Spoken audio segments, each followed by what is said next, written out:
Hello friends, welcome back to Wings Kitchen Tamil. இன்னைக்கு நம்ம ribbon pakoda எப்படி செய்யறதுன்னு தான் பார்க்க போறோம்.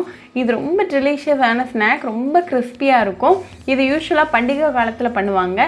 இந்த ribbon pakoda-வை நீங்க ஒரு airtight container-ல போட்டு வச்சு 2 weeks வரைக்கும் வச்சு என்ஜாய் பண்ணலாம். இது ரொம்பவே ஈஸியா பண்ணிரலாம். அதே நேரத்துல இன்ஸ்டன்ட்டான ரெசிபி. அந்த ரெசிபியை பார்க்கறதுக்கு முன்னாடி இதுக்கு தேவையான பொருட்கள் என்னென்னன்னு பார்த்துட்டு வந்துடலாம். ஒரு மிக்சிங் பவுல்ல 1 கப் அளவுக்கு அரிசி மாவு, 1/2 கப் கடலை மாவு, 1 டேபிள்ஸ்பூன் பொடிச்ச பொட்டுக்கடலை மாவு, 1/2 டீஸ்பூன் கருப்பு எள்ளு, 1/2 டீஸ்பூன் மிளகாய்த்தூள், 1/2 டீஸ்பூன் உப்பு, 1 சிட்டிகை பெருங்காயத்தூள், அப்புறமா 2 டேபிள்ஸ்பூன் அளவுக்கு சூடான எண்ணெய் சேர்த்துக்கோங்க. இந்த எல்லா இன்கிரிடியன்ட்ஸையும் ஒரு ஸ்பூனால நல்லா கலந்து விட்டுருங்க.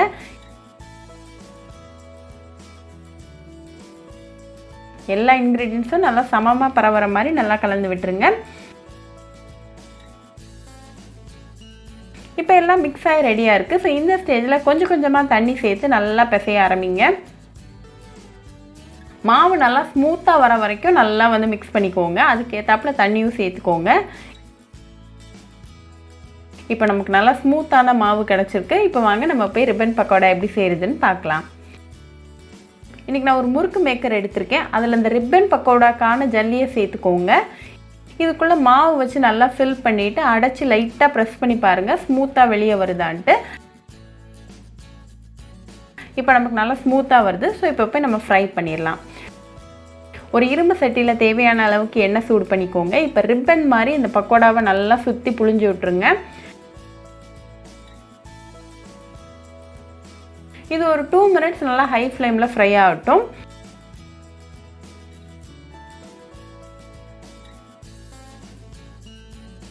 டூ மினிட்ஸ் கழிச்சு அடுத்த சைடு திருப்பி போட்டு அகைன் ஒரு 2 minutes நல்லா ஃப்ரை ஆகட்டும்.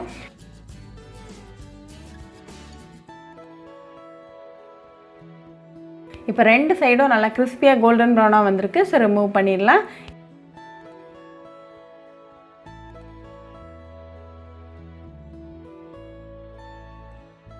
இப்போ நமக்கு சுவையான கிறிஸ்பியான ribbon pakoda ரெடி ஆயாச்சு. இது நல்லா சூடா ஒரு கப் ஆஃப் டீ கூட சர்வ் பண்ணி உங்க ஃபேமிலி அண்ட் ஃப்ரெண்ட்ஸ் கூட என்ஜாய் பண்ணுங்க.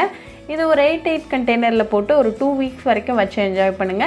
ரொம்பவே ஈஸி, டெலிஷியஸ் அண்ட் இன்ஸ்டன்ட்டான ரெசிபி. சோ கண்டிப்பா இந்த ribbon pakodaவை இந்த தீபாவளிக்கு உங்க வீட்ல ட்ரை பண்ணி பாருங்க. ட்ரை பண்ணிட்டு எப்படி இருந்துச்சுன்னு எனக்கு கமெண்ட்ஸ்ல சொல்லுங்க. ஒரு சூப்பரான ரெசிபியோட உங்களை வந்து பார்க்குற வரைக்கும் பை ஃப்ரெண்ட்ஸ். உங்களுக்கு இந்த வீடியோ பிடிச்சிருந்தா லைக் பண்ணுங்க, ஷேர் பண்ணுங்க, கமெண்ட் பண்ணுங்க and மறக்காம சப்ஸ்கிரைபும் பண்ணிருங்க. கூடவே பக்கத்துல இருக்க பெல் ஐகானை கிளிக் பண்ணிக்கோங்க. அப்பதான் நான் போடுற வீடியோஸ் எல்லாம் உங்க நோட்டிஃபிகேஷன்ல வரும். உங்களுக்கு ரெசிபீஸ் இங்கிலீஷ்ல பார்க்கணும்னா பிங்க்ஸ் கிச்சன் சேனலை பாருங்க. சேனலோட லிங்க் நான் அந்த டிஸ்கிரிப்ஷன் பாக்ஸ்ல கொடுக்குறேன். மறக்காம செக் பண்ணுங்க. இன்னொரு இன்ட்ரெஸ்டிங்கான ரெசிபியோட உங்களை வந்து பார்க்குற வரைக்கும் பை ஃப்ரெண்ட்ஸ்.